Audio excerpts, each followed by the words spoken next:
देखिए, इंसुलेटर जो इंसुलेशन लगा होता है केबल में, उसको प्रभावित करने वाले कारक कौन कौन से हैं, तो चलिए इसके बारे में हम लोग देखते हैं। जैसे कि factor affecting the life of insulation, मतलब इंसुलेशन का जो लाइफ है वो घटाता है या डैमेज करने वाला जो कारक है कौन कौन से। तो सबसे पहले हम लोग टेम्परेचर देखते हैं। कहने का मतलब अगर हम लोग टेम्परेचर अगर ज़्यादा होगा, मतलब हीट ज़्यादा होगा, ठीक है, कोई भी केबल में, तो क्या होगा कि रेजिस्टेंस कम हो जाएगा, ठीक है, रेजिस्टेंस कम हो जाएगा तो क्या होगा, लीकेज करंट हमारा क्या हो जाएगा, बहुत हाई होगा, लीकेज करंट बहुत हाई होगा। और उस कंडीशन में इंसुलेटर जो भी होगा वो ओवरहीटेड हो जाएगा और डैमेज हो जाएगा, जो इंसुलेशन है वहाँ पे लगा हुआ। कहने का मतलब when temperature of insulation increases then its resistance decreases, so the value of leakage current will be so high, thus we get regenerativity, heat generate होने लगेगा। Heating, so insulation will be overheated and damage permanently. ये हो गया। दूसरा हो गया moisture में भी वही चीज़ है कि अगर मॉइस्चर जैसे जैसे बढ़ेगा, ठीक है, मॉइस्चर जैसे जैसे बढ़ेगा उसमें क्या होगा, इंसुलेशन का रेजिस्टेंस घटेगा तो लीकेज करंट भी क्या होगा, घटेगा, मतलब बढ़ेगा, लीकेज करंट भी बढ़ेगा। तो उस कंडीशन में और इंसुलेटर जो भी होगा ओवरहीटेड होगा और डैमेज हो जाएगा परमानेंटली।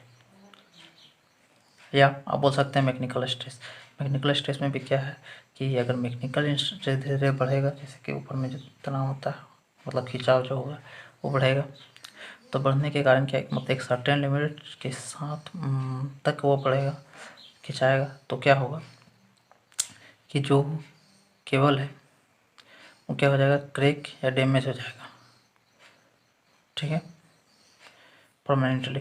तो इस तरह से ये 3 फैक्टर प्रभावित कर रहे हैं। और अगला फैक्टर है आपका, देखिए इसमें लिखा open most level increases in the insulator then it resistance will be decreases, so current leakage will be high, so insulator will be overheated and damage permanently. इसमें क्या लिखा है, when mechanical stress in the insulator increases beyond a certain limit then it will be cracked and damage permanently, therefore mechanical stress in the insulator should be under limit. अब क्या होगा कि dust या dirt को cable के ऊपर जमा हो जाए, मतलब इंसुलेटर को में जमा होने के कारण क्या होगा कि उसका जो रेजिस्टेंस है वो डिक्रीज होगा। रेजिस्टेंस डिक्रीज होने के कारण क्या होगा, लीकेज करंट बढ़ेगा, ठीक है, लीकेज करंट बढ़ने के कारण जो लॉस है वो लॉस भी बढ़ेगा।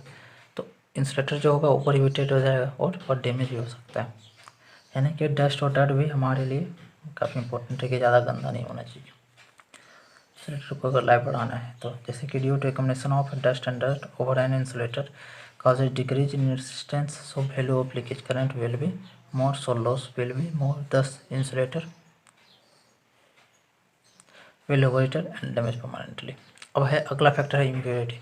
इम्प्योरिटी क्या है कि इम्प्योरिटी भी अगर इंसुलेटर का बढ़ेगा, ठीक है, मतलब अगर इम्प्योरिटी परसेंट है आपका इंसुलेटर में, तो क्या होगा, उसका रेजिस्टेंस कम होगा, रेजिस्टेंस कम होने के कारण लीकेज करंट ज़्यादा होगा, लीकेज करंट ज़्यादा होने के कारण क्या होगा कि जो लॉसेस होगा वो ज़्यादा होगा, लॉसेज में क्या होगा, इंसुलेटर ज़्यादा हीटेड होगा और फाइनली वो डैमेज हो जाएगा। तो ये 5 फैक्टर हैं जो कि प्रभावित करते हैं हमारा इंसुलेटर के लाइफ को या इंसुलेशन के लाइफ को।